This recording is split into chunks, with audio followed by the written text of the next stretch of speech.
dialogas.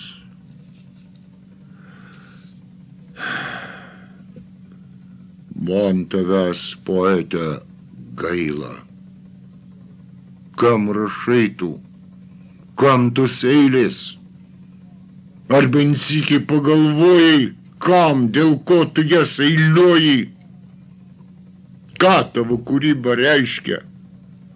Ką tu reiški apsireiškęs, jeigu ši būtis bedvasi, jeigu žmonės fantomasai, jeigu mes iš niekur nieko vėl pavirstame į nieką? Kam tą ugnį tą kūrenti? Kam tą akmenį ridenti, prakaitą ir kraują lieti? Kam save apgaudinėti? Kam tas žodis kūnų tapo ją iš kapo vėl į kapą? Jei galaktikos atomai, kasgi tu esi, adomai? Kas tos nuodėmingos ievos besiganančias po pievas? Kas tas obuolys apkartęs ir apgraužtas, ko jis vertas, jo visai nereikia skintis ir pats nuo medžio krinta. Nesuspėjai net ir raiktelt atsikandijo ir baigtas, buvo ir nėra herojos po domo ir po rojaus.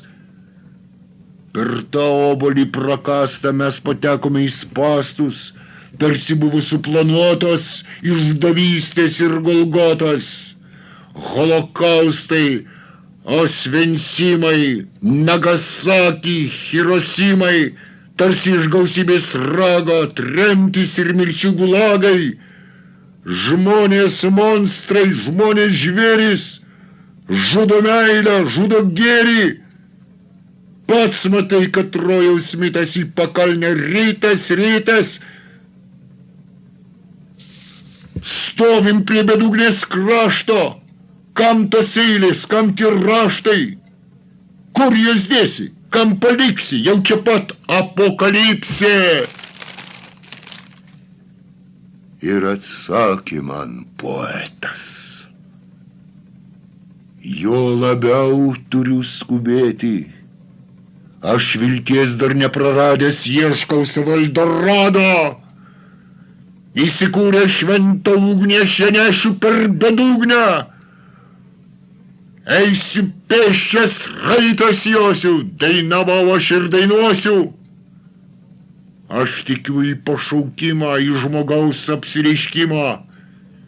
Aš tikiu į absoliutą, į birutą, į kęstutį. Aš tikiu, kad mano eilės amžinos, nes jos iš meilės. Tegu vysta sodo rožės, dainoje išliks jų grožis, dainoje kaip karalaitė prisikels mano mergaitė, tegu kranksi fantomasai. Aš tikiu į žmogaus dvasią, aš vilties dar nepraradęs, ieškau savo Eldorado.